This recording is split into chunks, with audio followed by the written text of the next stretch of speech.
Hello बच्चों, मैं स्मिता बिजलवान स्वागत करती हूँ आपका आईसीटी वर्चुअल क्लासरूम में। आशा करती हूँ आप सभी स्वस्थ होंगे और अच्छे से अपनी पढ़ाई कर रहे होंगे। बच्चों, आज हम पढ़ने जा रहे हैं क्लास 9 की साइंस। क्लास 9 साइंस में फर्स्ट चैप्टर जो हमारा केमिस्ट्री का है, मैटर इन आवर सराउंडिंग। आज हम उसका रिविजन करेंगे और साथ ही अपने प्रीवियस लेक्चर्स में हमने इसे क्वेश्चन आंसर्स को किया था। आज वहीं से हम क्वेश्चन आंसर को आगे कंटिन्यू करेंगे, लेकिन एक बार हम इस चैप्टर का रिविजन भी कर लेंगे बच्चों। चलिए तो स्टार्ट करते हैं। चैप्टर है हमारा मैटर इन आवर सराउंडिंग्स, यानी कि हमारे आसपास के पदार्थ। चलिए, सबसे पहले पदार्थ क्या होता है, उसकी क्या परिभाषा होती है, हम कई बार पढ़ चुके हैं, कई बार रिवाइज भी कर चुके हैं। आप चाहें तो याद करने के लिए लिख सकते हैं।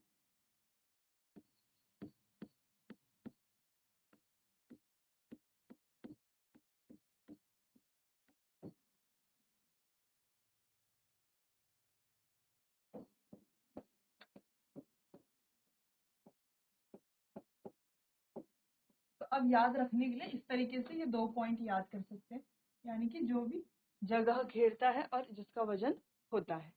ठीक है, अब उदाहरण हमारे पास जैसे ठोस पदार्थ, द्रव पदार्थ और गैस पदार्थ। ठोस जैसे कि कुर्सी, मेज, लकड़ी। अब इन ठोस पदार्थों को देख के हम क्या समझ पा रहे हैं कि क्या है, इनका एक फिक्स वॉल्यूम होगा, है ना, फिक्स शेप है। जैसे कि कुर्सी है, मेज है, लकड़ी है, तो इनका क्या है, एक फिक्स आयतन है ना, और एक फिक्स शेप है। ठीक, जबकि द्रव को देख के हम क्या समझ, जैसे पानी है, तेल है, तो इनको देख के हम क्या समझे कि इनका शेप तो फिक्स नहीं है। यानी कि इनका शेप कैसा होता है, जिस भी कंटेनर में इन्हें डाल दिया जाता है, जिस भी बर्तन में इन्हें डाल दिया जाता है, ये उसी का शेप ले लेते हैं। ठीक, गैस की बात करें, हवा, ऑक्सीजन और भी जो हमारी अदर गैसेस होती हैं, तो इससे क्या हम समझ रहे हैं कि जो गैस होती है ना तो उसका फिक्स्ड वॉल्यूम होता है, ना ही फिक्स्ड शेप होता है। ठीक है बच्चों। अच्छा, ये जो पदार्थ है, यही से देख करके हमें इनकी बहुत सारी विशेषताओं के बारे में पता चलता है, बहुत सारी प्रॉपर्टीज के बारे में पता चलता है। जैसे इनके जो पार्टिकल्स होते हैं, जैसे कि पदार्थ जो होता है वो छोटे छोटे पार्टिकल्स से मिलकर के बनता है, यानी कि छोटे कणों से मिलकर के बनता है। आगे हम ये पढ़ेंगे कि उन कणों को क्या कहा जाता है, एटम कहा जाता है, लेकिन यहाँ इस चैप्टर में हम उन पार्टिकल्स को कण ही बोल रहे हैं। ठीक, अब हम क्या देख पा रहे हैं कि जो अलग अलग पदार्थ है ना, इनके जो पार्टिकल्स हैं, ये कैसे होते हैं, अलग अलग होते हैं। जैसे इनके जो पार्टिकल्स हैं, जो ठोस पदार्थ है, उनके जो पार्टिकल्स होते हैं, यानी कि उनके जो कण होते हैं, वो आपस में कैसे होते हैं, बहुत ज्यादा आकर्षण से चिपके हुए होते हैं। जबकि जो द्रव पदार्थ होते हैं वो उतने ज्यादा आकर्षण से नहीं चिपके होते, और जो गैसीय पदार्थ होते हैं उनके बीच में तो बिल्कुल भी आकर्षण नहीं होता, इसीलिए वो क्या होते हैं, एक दूसरे से दूर दूर होते हैं। तो अगर हम एक कंटेनर लें, 3 अलग अलग कंटेनर लें, सॉरी, तो अगर हम एक में सॉलिड डालें, एक में लिक्विड डालें और एक में गैस डालें, तीनों कंटेनर को अगर हमने बंद किया है, तो अगर हम सॉलिड डालते हैं तो वो इस तरीके से एक जगह पर गिरता है। ठीक है, एक ही जगह पे रहता है। अगर हम लिक्विड डालते हैं तो वो इस तरीके से पूरे कंटेनर को क्या कर देता है, यानी कि जितना उसका वॉल्यूम है उसके हिसाब से कंटेनर को फिल कर देता है, कंटेनर का ही शेप ले लेता है। लेकिन अगर गैस गैस क्या करती है, गैस के जो मॉलिक्यूल्स होते हैं वो बहुत दूर दूर होते हैं, इसीलिए वो पूरे कंटेनर को क्या करती है, फिल करती है। ठीक, जब हमने चैप्टर पढ़ा था तो एक्सपेरिमेंट से भी इन चीजों को प्रूव किया था। चल आगे हमारे पास वर्गीकरण कुछ इस प्रकार से है। भौतिक वर्गीकरण अगर हम देखें, यानी कि फिजिकल बेसिस पे देखें क्लासिफिकेशन, तो ठोस, द्रव और गैस 3 तरह के पदार्थ हमें देखने को मिलते हैं। लेकिन अगर रासायनिक वर्गीकरण के आधार पर देखें तो हमें शुद्ध पदार्थ, मिश्रण, 2 तरह के हमें पदार्थ मिलते हैं। मिश्रण भी 2 प्रकार के होते हैं, वैसे ही शुद्ध पदार्थ भी 2 प्रकार के होते हैं, उसमें तत्व भी 2 प्रकार के और यौगिक भी 2 प्रकार के होते हैं। ठीक है बच्चों, फिर हमने क्लासिफिकेशन पढ़ा था यहाँ पर, फिर हमने कैरेक्टरिस्टिक्स के बारे में बात की थी। अब कैरेक्टरिस्टिक्स क्या है कि ये जो कण होते हैं वो बहुत ही छोटे होते हैं। अब ये जो पदार्थ के कण होते हैं बहुत ही छोटे होते हैं। अगर हम किसी भी पदार्थ की बात करें, वो ठोस हो, द्रव हो या गैसीय पदार्थ हो, वही हम कह रहे हैं कि पदार्थ के कणों के बीच में रिक्त स्थान होता है। रिक्त स्थान तो होता है, लेकिन हम देखें तो गैस के जो पदार्थ होते हैं, गैस जो होती है, गैस के जो पार्टिकल्स होते हैं, कण होते हैं, उनके बीच में ज्यादा रिक्त स्थान होता है।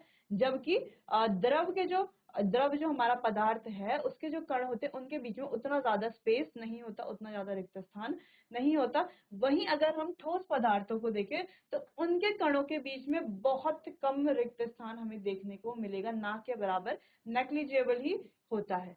ठीक है बच्चों, पदार्थ के कण निरंतर गति करते रहते हैं। अब इसमें भी हम देखें तो गैस जो होती है उसके जो कण होते हैं वो ज्यादा गति करते हैं, वहीं अगर हम द्रव को देखें तो उसके जो कण होते हैं वो ज्यादा गति नहीं करते गैस के मुकाबले, अगर हम गैस से कंपेयर करें।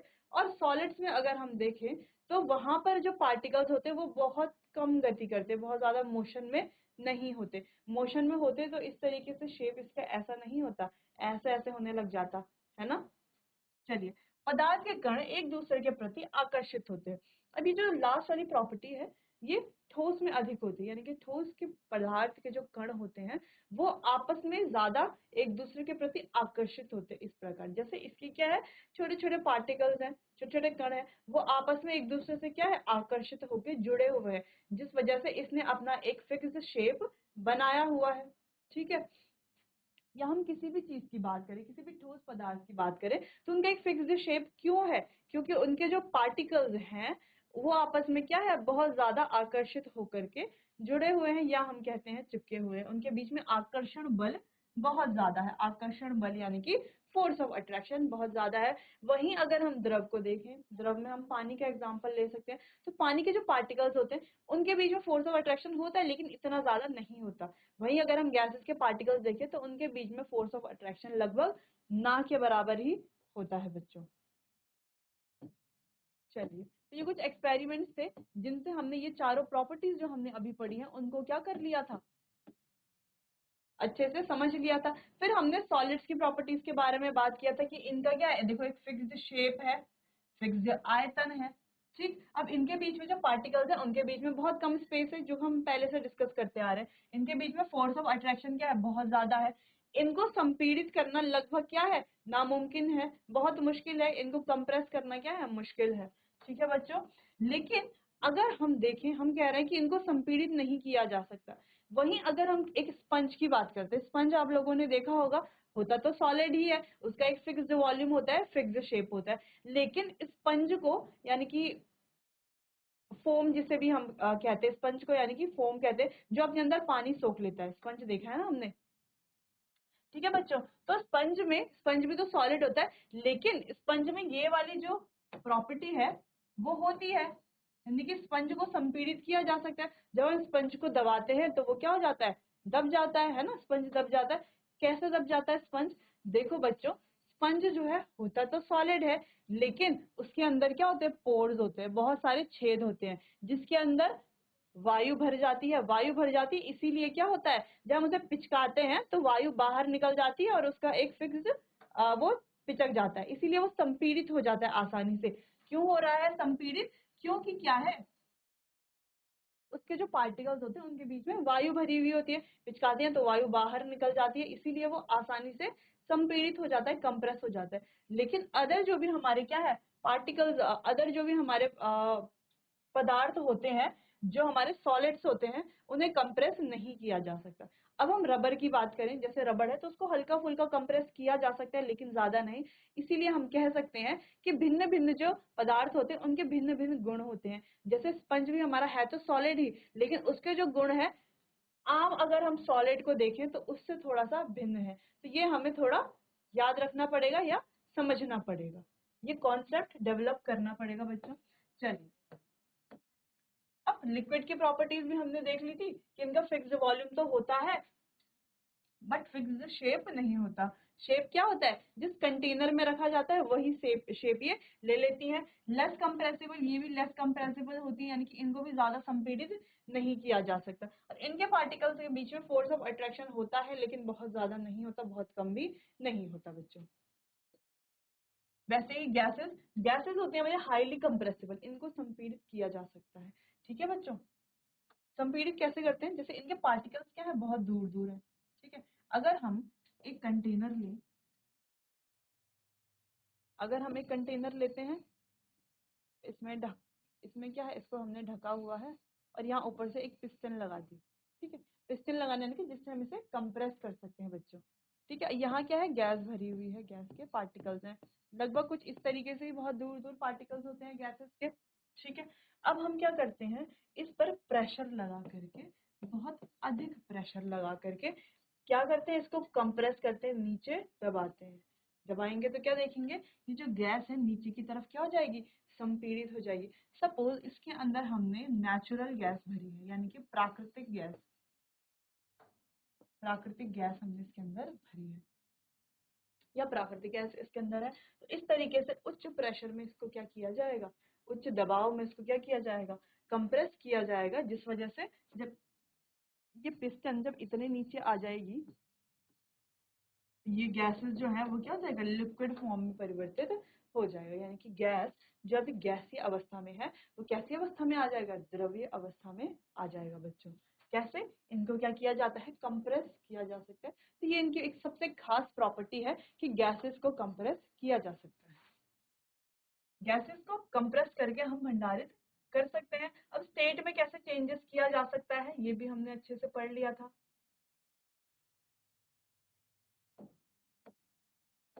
देखो बच्चों,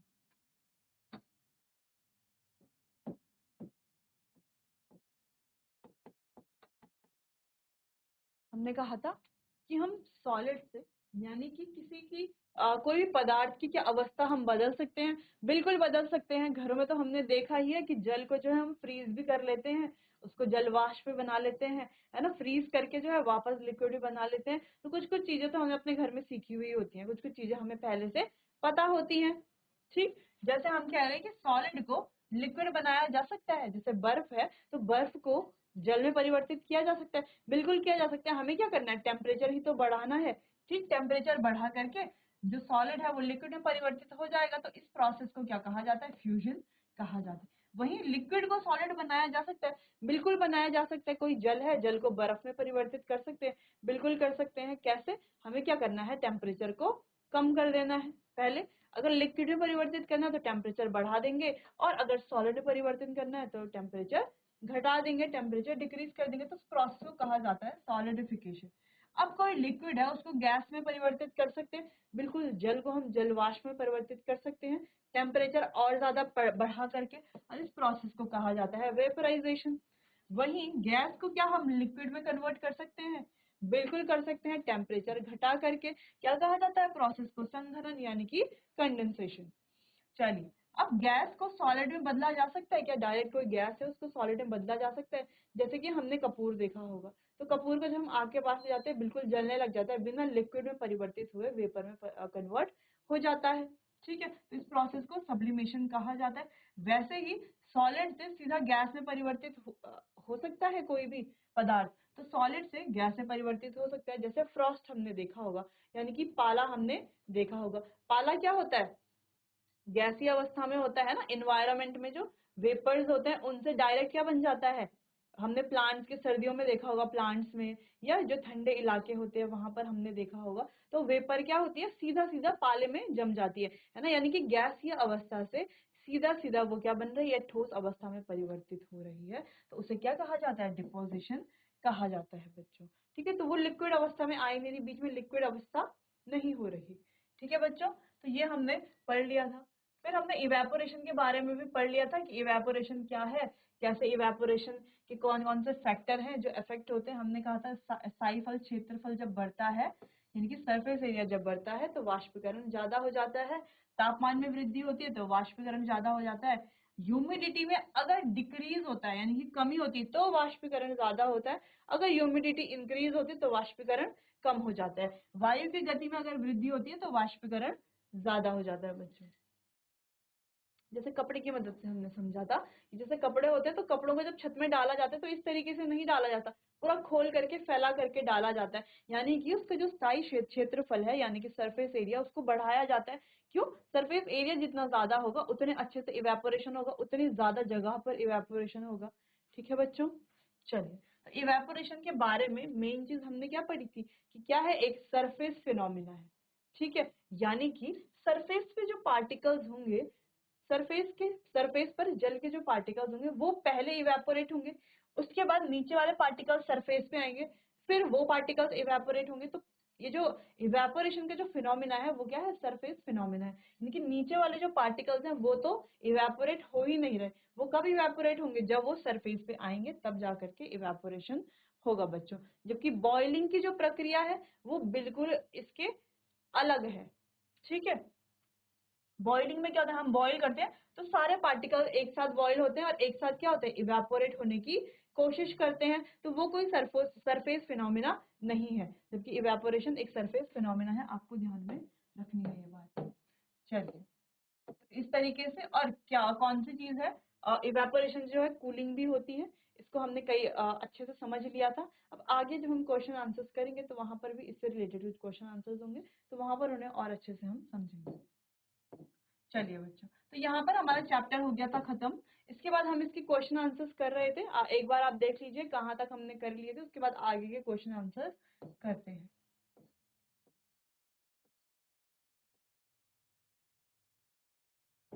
चलिए, तो लास्ट में हम ये वाला क्वेश्चन कर रहे थे।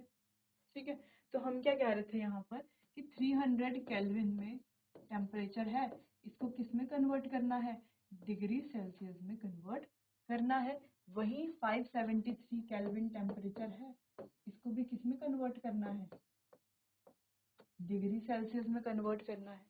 फिर हमने क्या कहा था कि केल्विन से, जब हम बॉइलिंग पढ़ रहे थे तो वहां पर हमने पढ़ा था कि केल्विन से सेल्सियस में अगर हमें टेम्परेचर चेंज करना है तो क्या करते हैं हम, -273 करते हैं। ठीक है, -273 करते हैं।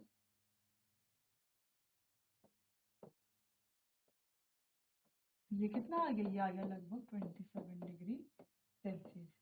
ठीक है, अगर हम कह रहे हैं 27 डिग्री सेल्सियस को केल्विन में कर ले, केल्विन में कन्वर्ट करना है, तो कैसे करेंगे, इसको हमें केल्विन में कन्वर्ट करना है। तो कैसे करेंगे, 27 प्लस 273,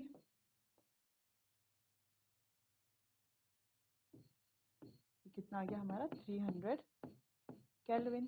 ठीक है बच्चों, वो हमें यहाँ पर दिया हुआ है। ठीक है, लेकिन हम क्या कह रहे हैं, अगर इस तरीके से दिया होगा तो आपको कैसे करना है। ठीक है बच्चों, चलिए, तो वैसे यहाँ पर 573 केल्विन टेम्परेचर दिया है, माइनस कर लेंगे इससे 273,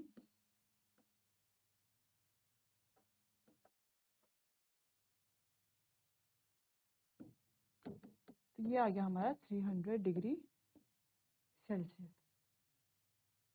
ठीक, चलो इसको एक बार आप नोट कर लो, फिर आगे बढ़ते हैं बच्चों। चलिए, अगला क्वेश्चन है, जल की भौतिक अवस्था क्या है। जल की भौतिक अवस्था में बतानी है, फिजिकल स्टेट के बारे में हमें बताना है। 250 डिग्री सेल्सियस पे क्या होगा, 100 डिग्री सेल्सियस पे क्या होगा। जैसे कि हम जानते हैं कि जल जो है 100 डिग्री सेल्सियस पे क्या होता है, बॉयल होता है। 250 पे तो बॉइलिंग से भी आगे चला जाएगा ना, तो यहीं पर यही लिखा हुआ है कि 250 डिग्री सेल्सियस पर गैसीय अवस्था, क्योंकि यह अपने क्वथनांक से ऊपर है, यानी कि ये अपने क्वथनांक यानी कि बॉइलिंग पॉइंट, ठीक है बच्चों, क्या है, बॉइलिंग पॉइंट से ऊपर है। बॉइलिंग पॉइंट क्या होता है, 100 डिग्री सेल्सियस कम से कम 150 डिग्री ऊपर है, तो क्या होगा, वेपर फेज में होगा, ऑफ कोर्स गैसीय अवस्था में होगा। ठीक, वही यहाँ पर 100 डिग्री सेल्सियस यह संक्रमण अवस्था में है, क्योंकि पानी अपने क्वथनांक पर है, इसीलिए यह द्रव और गैसीय दोनों अवस्थाओं में मौजूद होगा। तो क्या हो रहा होगा, वेपर्स भी बन रहे होंगे, बॉयल भी हो रहा होगा। तो कुछ पानी तो बॉयल हो चुका होगा और कुछ क्या हो रहा होगा, वेपर फॉर्म में होगा, कुछ बॉयल हो रहा होगा। तो ये क्या है, इस अवस्था में होगा बच्चों। ठीक है, चलिए अगला प्रश्न, वायुमंडलीय गैसों को द्रवीकृत करने की विधि सुझाइए। अब जो वायुमंडल में गैसेस हैं उनको कैसे द्रवीकृत किया जा सकता है। जैसे हमने कहा हमारे पास कोई कंटेनर है।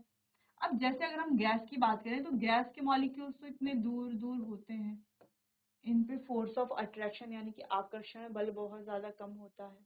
ठीक है, अब इनकी कंप्रेसिबिलिटी तो ज्यादा होती है, यानी कि इनको संपीड़ित किया जा सकता है। अब हम कह रहे हैं कोई कंटेनर है, उसमें क्या ले लिया हमने, गैस है कोई उसके अंदर। ठीक, इसके ऊपर अगर हम पिस्टन लगा दें, ठीक है बच्चों, और इसमें इसको प्रेशर बहुत ज्यादा बढ़ा करके यानी कि उच्च दबाव पर क्या कर दिया जाए, कंप्रेस कर दिया जाए, तो ये क्या हो जाएंगे, द्रवीकृत हो जाएंगे।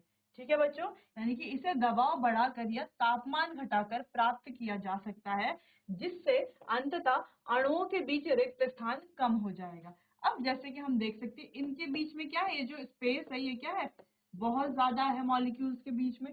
गैस के जो पार्टिकल्स हैं बच्चों, उनके बीच में स्पेस क्या दिख रहा है, बहुत ज्यादा दिख रहा है। इनफैक्ट यहाँ पर भी अगर हम देखें तो स्पेस हमें क्या दिख रहा है, बहुत ज्यादा दिख रहा है। तो हम क्या करते हैं, पिस्टन लगा करके इसको क्या करते हैं, बहुत ज्यादा प्रेशर में, प्रेशर यहाँ पर इंक्रीज करते हैं, दबाव बढ़ाते हैं, और पिस्टन को हम प्रेस करेंगे तो क्या देखेंगे बच्चों, जब ये पिस्टन यहाँ पर आ जाती है और ये जो गैस है ये हमारी द्रवीकृत हो जाती है। कैसे, इसके बीच के जो स्पेस है वो बिल्कुल कम हो जाएगा। ठीक है, पार्टिकल्स के बीच का जो स्पेस है वो कम हो जाएगा और अंततः क्या हो जाएंगे, द्रवीकृत हो जाएंगे। ठीक है बच्चों, चलिए तो इसे आप नोट कर लीजिए, फिर आगे बढ़ते हैं। चलिए बच्चों, अगले प्रश्न की तरफ बढ़ते हैं। गर्म शुष्क दिन में डेजर्ट कूलर बेहतर ठंडक क्यों देता है? तो डेजर्ट कूलर जो है गर्म और शुष्क दिनों में ठंडक क्यों देता है या कैसे देता है? कैसे देगा? इवेपोरेशन जब हम पढ़ रहे थे बच्चों, यानी कि वाष्पीकरण जब हम पढ़ रहे थे, तो वहां पर हमने इस फिनोमेना को पढ़ा था अच्छे से। इस फिनोमेना के बारे में वहां पर बात की थी। हमने क्या कहा था कि अगर वेपराइजेशन ज्यादा अच्छे से होगा तो क्या होगा, ठंडक मिलेगी, है ना, कूलिंग होगी। ठीक है, ऐसा इसीलिए होता है क्योंकि गर्म और शुष्क दिन में तापमान अधिक होता है। देखो बच्चों, क्या होता है, टेम्परेचर ज्यादा होता है और नमी कम होती है, यानी कि ह्यूमिडिटी जो है, नमी यानी कि ह्यूमिडिटी, एच से हम इसको डिनोट कर सकते हैं, वो क्या होती है, कम होती है, जिससे वाष्पीकरण यानी कि इवेपोरेशन जो है वो ज्यादा होता है और अच्छे से होता है, बेहतर तरीके से होता है। वाष्पीकरण का उच्च स्तर बेहतर शीतलन प्रभाव प्रदान करता है। अब वाष्पीकरण जब अच्छे से हो रहा है तो बेहतर हमें क्या मिलेगा, कूलिंग मिलेगी, शीतलन मिलेगी, या हम कह सकते हैं कि ठंडक मिलेगी। ठीक है बच्चों, तो जैसे हमने कूलर के बारे में पढ़ा था उस समय, तो क्या पढ़ा था, उसके अंदर जो वो होता है ना, घास का, या हम कह सकते हैं वो बना हुआ होता है ना ब्राउन कलर का, तो उसमें क्या आता है, पानी आता है। ठीक है, अगर गर्मी ज्यादा होगी तो इवेपोरेशन अच्छे से होगा, तो जब वो चलेगा तो अच्छे से हमें क्या मिलेगी, ठंडक मिलेगी, ठंडी हवा मिलेगी बच्चों। ठीक है, चलिए, तो इसलिए होता है क्योंकि गर्म दिनों में तापमान अधिक होता है, नमी कम होती है, जिसमें वाष्पीकरण बेहतर होता है। तो वाष्पीकरण का उच्च स्तर बेहतर शीतलन प्रभाव करता है बच्चों, प्रदान करता है। चलिए नोट कर लीजिए, फिर आगे बढ़ते हैं। चलिए बच्चों, अगले प्रश्न की तरफ बढ़ते हैं। गर्मी के दिनों में मिट्टी के घड़े में रखा पानी ठंडा कैसे हो जाता है? वही क्वेश्चन जो हमने पहले भी कर लिया है, जब हमने चैप्टर पढ़ा तो अच्छे से इस बारे में पढ़ा था कि मिट्टी का जो घड़ा होता है ना, मिट्टी का जो घड़ा होता है, वो जो पॉट होता है वो कैसा होता है,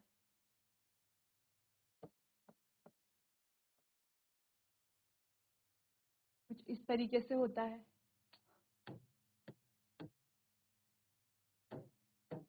या हम कहें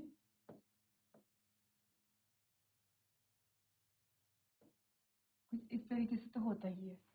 ठीक, अब इसके जो सरफेस होता है, या ये कैसा होता है, पोरस होता है। पोरस यानी कि इसमें क्या होता है, बहुत सारे छेद होते हैं। ठीक है, अब इसमें बहुत सारे छेद होते हैं, बाहर क्या है, हीट है, बाहर क्या है, इसके अगर हम आउटर एरिया में देखें तो पूरे उसमें हीट यहाँ जा रही है ना, तो हीट यहाँ जा रही थी, तो इससे क्या होना चाहिए था, बर्तन गर्म होना, यानी कि ये भी क्या होना चाहिए था, इसके बाहर से हीट आएगी तो अंदर का पानी तो गर्म होना चाहिए था। लेकिन बच्चों अंदर का पानी ठंडा है, कैसे, वो इसीलिए क्योंकि इसके जो छेद हैं, तो ये सरफेस पे जो छेद है ना, ये ऊपरी सतह पर जो छेद है, उन छेदों में क्या हो जाता है, पानी भर जाता है। ठीक, तो बाहर की जो हीट है, उन छेदों में जो पानी है वो उन हीट को क्या करता है, अब्सॉर्ब करता है। ठीक है, बाहर की जो हीट है, ये बाहर, ये ऊपर इसकी सतह पे जो छेद हैं, ठीक है, उन छेदों में पानी भर जाता है, बाहर की जो हीट है, बाहर की जो ऊष्मा है, वो छेद क्या करते हैं, उस हीट को अब्सॉर्ब कर लेते हैं, अपने अंदर सोख लेते हैं वो जल के पार्टिकल्स। अब जब वो हीट सोख लेते हैं तो हीट सोखने में क्या हो जाएगी, उनमें एनर्जी आ जाएगी, जिस वजह से वो क्या हो जाएंगे, इवेपोरेट हो जाएंगे, यानी कि वाष्पीकृत हो जाएंगे, या हम कह सकते हैं, सॉरी, या हम कह रहे हैं क्या हो जाएंगे, वाष्प बन जाएंगे, वाष्पित हो जाएंगे। ठीक है। अब वाष्पित होने पर वो तो उड़ जाएंगे और अंदर का पानी वैसा का वैसा ठंडा ही रहेगा, क्योंकि बाहर की जो हीट है वो तो सरफेस वाले जो पार्टिकल्स हैं वो एब्जॉर्ब करके इवेपोरेट हो जा रहे हैं। अब अंदर के और पार्टिकल सरफेस पे आ जाएंगे और बाहर की जो हीट है उसको अपने अंदर एब्जॉर्ब करके वो भी वाष्पित हो जाएंगे। ठीक, यानी कि जो बाहर की जो हीट है उसे जो सरफेस पे रहने वाले जो पार्टिकल्स हैं वो एब्जॉर्ब करके इवेपोरेट हो जा रहे हैं। इसीलिए अंदर तक तो हीट पहुंच ही नहीं पा रही है ना, अंदर तक जब हीट पहुंच ही नहीं पा रही इसीलिए मटके का पानी ठंडा ही रहता है बच्चों। तो वही यहाँ पर लिखा हुआ है कि मिट्टी के बर्तन में छिद्र होते हैं। यह छिद्र पानी को बर्तन की सतह से अंदर जाने से और वाष्पित होने में मदद करते हैं। वाष्पीकरण की प्रक्रिया में ऊर्जा की आवश्यकता होती है जो बर्तन में मौजूद पानी द्वारा प्रदान की जाती है, जिसके परिणाम स्वरूप पानी ठंडा हो जाता है। ठीक है बच्चों, तो इस तरीके से पानी जो है मटके में हमेशा ठंडा रहता है। तो नोट कर लीजिए आप चाहे तो डायग्राम बना करके भी इसे समझ सकते हैं, याद करने के लिए डायग्राम भी बना सकते हैं। चलिए बच्चों, अगले प्रश्न की तरफ बढ़ते हैं कि हम कप की अपेक्षा तस्तरी से गर्म चाय या दूध अधिक तेजी से क्यों पी पाते हैं। अब देखो, कप तो इस प्रकार से होगा कुछ और तस्तरी तो इस प्रकार से होगी। ठीक है, दोनों में अगर चाय रख दी जाए तो हम इससे जल्दी कैसे पी पा रहे हैं और इससे जो है कम समय लग रहा है, इससे हम अधिक समय इससे हम जल्दी पी पा रहे हैं और इससे पीने में क्या हो रहा है, अधिक समय लग रहा है। ऐसा क्यों? क्योंकि बच्चों कप का और तश्तरी का अगर सरफेस एरिया देखा जाए, स्थायी क्षेत्रफल देखा जाए, तो क्या दिख रहा है, इसका स्थायी क्षेत्रफल ज्यादा है इसीलिए जल्दी इवेपोरेशन होगा, चाय जल्दी ठंडी होगी, जल्दी पी पाएंगे। इसमें इवेपोरेशन कम होगा, ठीक है, जल्दी नहीं होगा, इसलिए चाय ठंडी जल्दी नहीं होती और देर तक ठंडी होती है, इसलिए आसानी से नहीं, इसलिए हम क्या है जल्दी जल्दी इसको नहीं पी सकते। ठीक है बच्चों, जैसे कि तश्तरी का स्थायी क्षेत्रफल कप से बड़ा होता है जिससे वाष्पीकरण तेजी से होता है, इसीलिए तश्तरी में रखी चाय या दूध जल्दी ठंडा हो जाता है। ठीक है बच्चों, इवेपोरेशन हो रहा है ना, सारी हीट जो है वो बाहर निकल जाती है जल्दी। ठीक है, चलो, तो जब भी हम खाना खाते हैं ना घर पे, तो थाली होती है, प्लेट होती है, तो खाना जब हम डालते हैं अगर हम एक ही जगह पे डालें तो खाना क्या रहता है, गरम रहता है। ठीक है, तो हम क्या करते हैं, उस खाने को अगर गरम खाना है तो उसको पूरी प्लेट में फैला देते हैं। फैलाते क्यों है? क्योंकि उसका सरफेस एरिया हम बढ़ा देते हैं। सरफेस एरिया बढ़ेगा तो इवेपोरेशन जल्दी होगा, उसमें जो हीट होगी वो जल्दी बाहर आ जाएगी बच्चों। इसीलिए जो है, इसीलिए कप की अपेक्षा तस्तरी से गर्म चाय या दूध अधिक तेजी से हम पी पाते हैं बच्चों।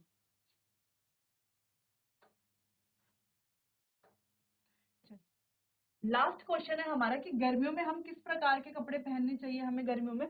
बच्चों, हमने ये पहले भी पढ़ लिया है जब हमने चैप्टर में इवेपोरेशन के बारे में पढ़ा था। ठीक है, कि हमें हल्के रंग के सूती कपड़े पहनने चाहिए। क्यों? सूती कपड़ों में क्या होते हैं, छिद्र होते हैं जिसमें वाष्पीकरण अच्छे से होता है और हमें क्या मिलती है, ठंडक भी मिलती है बच्चों। चलिए, तो इस प्रकार से हमारा फर्स्ट चैप्टर कंप्लीट हो गया है। बाकी मिलते हैं अपने आने वाले अगले सेशन में, तब तक के लिए आपका बहुत बहुत धन्यवाद।